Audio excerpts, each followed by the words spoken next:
আগরবাতিতে একটা গন্ধ। এইভাবে প্রায় 3টা ঘন্টা এই কনে বাচ্চা কান্না হয়, কনে মুরগি বাচ্চার শব্দ হয়, কনে একটা সুর আছে না, সুরে লাঙ্গল করে। এই জায়গায় তারা 2-4টা লোক মারাও গেছে। তখন এক সময় ভয় লাগে, এক সময় মাছের নেশা দেখিয়া উঠতেও পারি না। এই টাইমে মুরগি বাচ্চা আর যা খুশি তা থাক, আমি মাছ এনে ফেলা যেতাম না। এটা 1998-এর ঘটনা, যে আমাদের পার্শ্ববর্তী একটা ডিপ টিউবওয়েল আছে। ডিপ টিউবওয়েলের সাথে আমাদের পারিবারিক একটু দ্বন্দ্ব হয়। ডিপ টিউবওয়েলের কাজটা দিল জমিতে সেচ দেওয়া, তখন পারিবারিক একটু গন্ডগোল হওয়াতে আমরা জমা দিতে এই জিনিসটা করিনি। না করাতেও সেলু টিউবওয়েল যেটা বলে, তখন আমাদের এলাকায় লেয়ার খুব নিচে, তখন নিচ থেকে পানি পাওয়া যায় না। তখন আমাদের পাশে একটা নদী আছে, ওই নদী থেকে সেচ নেওয়ার সুবিধা করলো। তখন প্রায় চৈত্র মাস হয় নাই, ফাল্গুনের শেষ দিকে নদীটা শুকায় গেল। এখন এমন অবস্থা হইলো, পানি আর ছাড়া কোনো বিকল্প রাস্তা নেই জমি বাঁচানোর জন্য। তখন লাস্ট পর্যায়ে একটা পার্শ্ববর্তী একটা কুর আছে, কুর থেকে পানি করে আনলাম। তখন পানির সাথে কিছু কিছু মাছ আসে। তখন রাত্রেবেলা তখন মাছের জন্য শব্দ হয়, তখন যাওয়ার পর দিয়ে মাছের লোভ কিন্তু বড় লোক, এই লোভে ফরিয়া তখন মাছ কিছু ধরলাম। ধরার পর দিয়া এই দিল টাহি মাছ, বোয়াল মাছ, শৈল মাছ, এই বিভিন্ন প্রকারের মাছ। এগুলা মাছ পানির সাথে আইয়া মাছ লাফালে হয়ে পড়ে। পার্শ্ববর্তীতে একটা টিউবওয়েল আছে, জমিটা হেলাদের বেশি হলে তখন যদি আমি উড়াউড়ি করি আর শব্দ করি, হ্যাঁ কুচ পাইলে আবার মাছ মারবার দিত না। এরকম একটা জানা, এই জানালার ভিতরে এরিয়া তখন আল্লাহ আল্লাহ মাছ ধরলাম। ধরার পর দেয়া মাছ তো খালি যে পলিথিন আছে, বস্তা আছে, লবণের বস্তা না তুই। তোমার মাছ ধরার পাশাপাশি পাশে একটা ঝোপ, আজকে একটা শিমুল গাছ ছিল। এই শিমুল গাছের গুড়ি এমন ছোট মানুষের একটা কান্না আরম্ভ হইলো। এত রাত্রে তো কান্না করার, বাচ্চা কান্না করার তো অন্য কিছু আইয়া না। তখন আবার আমার থেকে প্রায় 100 থেকে 150 হাত দূরে কান্নাটা শব্দ গেছে। তখন এক সময় ভয় লাগে, এক সময় মাছের নেশা দেখিয়া উঠতেও পারি না। আবার এদিকে মশারও উৎপাদন বেশি। তখন মশার একটা কয়লার বিপরীত কাজ করে আগরবাতি। তখন এই যে মেশিনে যে আগরবাতি ধরাইতাম, এই আগরবাতি গুলা ধরাইলাম। আর ধান ক্ষেত গুলা এই সময় এইটা উষা ধান বাড়িব নদীর এমন অবস্থা। আগরবাতিতে একটা গন্ধতে মশা দূরে যায়। এমন অবস্থা করতে করতে এইভাবে প্রায় 3টা ঘন্টা এই কনে বাচ্চা কান্না হয়, কনে মুরগি বাচ্চার শব্দ হয়, কনে একটা সুর আছে না, সুরে লাঙ্গল করে। একবার নিচে একটা শব্দ হইতেছে, তখন কিছুক্ষণ খেয়াল করার পর যা উপরে কান্না। এরকম করতে করতে প্রায় রাত 3টা বাজে।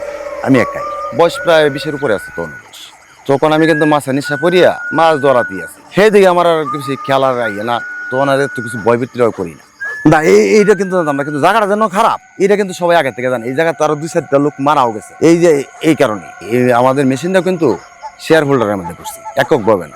এই জায়গায় আমি বেতনভুক্ত একটা চাকরিও নিছি চালানোর জন্য। বেতন বেশি না, সিজনলি আমার তারা 4জন শেয়ার 4,000 টাকা। একদিকে বেতন, একদিকে নিজের মেশিন চালাইতে হবে, একদিকে কৃষকের পানি দিতে হবে, একদিকে মাছের লোক। 3টা সেটের লোকের কারণে কিন্তু আমি এই জায়গায় সারা যাপনে আমি করতাম, যত রিক্সি হোক। এটা মানুষে আগে থেকেই বলছে, মানুষ মারা গেছে, এটা আমরা জন্মের পর দিয়েও মারা গেছে, আগেও মারা গেছে। আর অনেক মানুষে কিন্তু রাস্তার মানে মুরগির বাচ্চাও দেখছে। মানুষ আমার কইছে তাহলে তুই যেন এমন কিছু আছে, তুই কি বিশ্বাস করিস না? আমি সব বিশ্বাস করি। কিন্তু বিশ্বাস না করতে করতে প্রায় 2 মাস বিগত হওয়ার পর দিয়া 2 মাস পরে যায় আমার এই জিনিস আমার সামনে বললো মাছ ধরতে যায়। কিন্তু তারপর দিয়েও কিন্তু আমি ভয়ের মৃত্যু না। এই ফাঁকে যখন দেখতেছি আবার রাত্র শেষ হইতেছে, একটা ট্রেন যায় আমাদের পশ্চিমে দিয়ে তীরসালতানা হইয়া, ওই ট্রেনের শব্দটা পাইলে কিন্তু আমরা বুঝি কি রাত শেষ।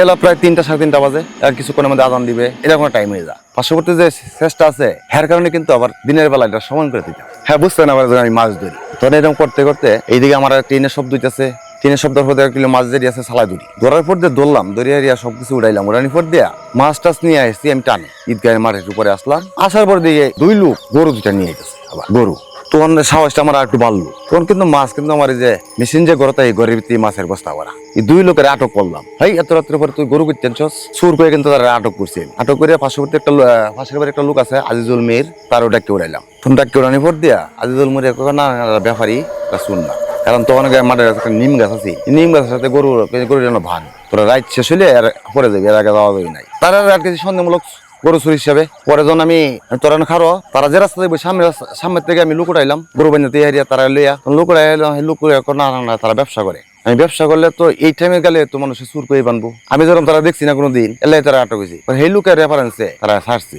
এখন আমার চিন্তা হলো কি মাছ কেমনে বাড়িতে নিয়ে আসবো, কারণ হ্যাঁ যদি দেখে হেলু যদি দেখে মাছ, পরের দিন আমি মাছ করতাম না। তারা তারা গর্ভতায় তৈরি, আমি যেটা আপনার শুয়ে পড়ুন বাড়ি যায়গা। এটা কইয়া যেটা তৈরিয়া ঘরে তৈরিয়া, আমি একটু সামনে এক গইয়া এবার ঘরের দরজা লাগাইছে।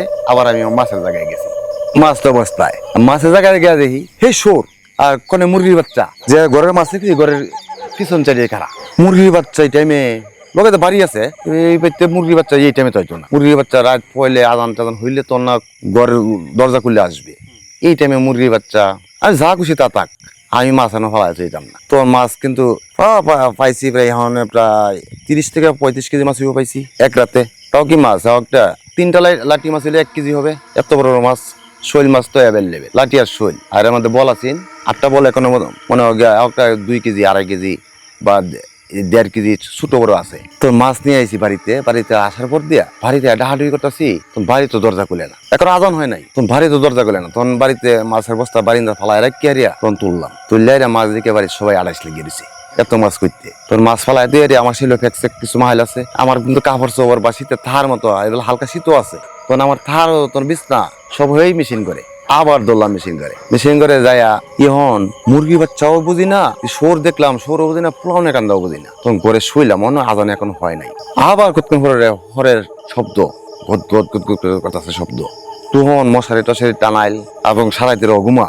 আমার কিন্তু একটা অভ্যাস আছে, আবার চোট কাটতে 12 মাস শোয়ার সময় হাত লাগাতে একটা লাগবে না, আমার কেতা দিয়ে হারিয়া আমি জাপটা মারে পড়ে দিয়েছি। পরের দিন আল্লাহ বাসাইলে ঘুমাতে উঠছি প্রায় 12টার সময়। ঘুমাতে টিয়ারিয়া যখন এইসব কথা আমি যারা কই, কেউ বিশ্বাস করে কেউ করে না। আর যারা আগে যে জানে লোক 2টা মারা গেছে, বিল্লাল করে একটা ছেলে আছেন সেটাও মারা গেছে, আর একটা হিন্দু একটা ছেলে আছেন কেন সবটকায় মারা গেছে। তখন যারা আগে দেখছে মারা গেছে সবটকায়া, হেরা কিন্তু বিশ্বাস করছে। কিন্তু বর্তমান এই জায়গাটা আমাদের এখন প্লাস একটা দোকান হয়ে গেছে, প্লাস 2-3টা রুম হয়ে গেছে, ভাড়াটিয়া তাহে পাশাতে বাড়ি হয়ে গেছে।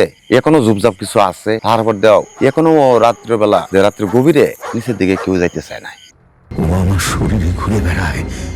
রহস্যময় এমন অনেক ঘটনা পৃথিবীতে ঘটে, যার ব্যাখ্যা বিজ্ঞান দিতে পারে না। তোমরা কারা যাচ্ছ? আমাদের উঠাও।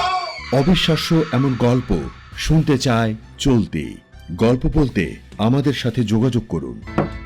1 বার, 2 বার, 3 বার। ফোন 0961102759 অথবা ফেসবুকে ইনবক্স করুন।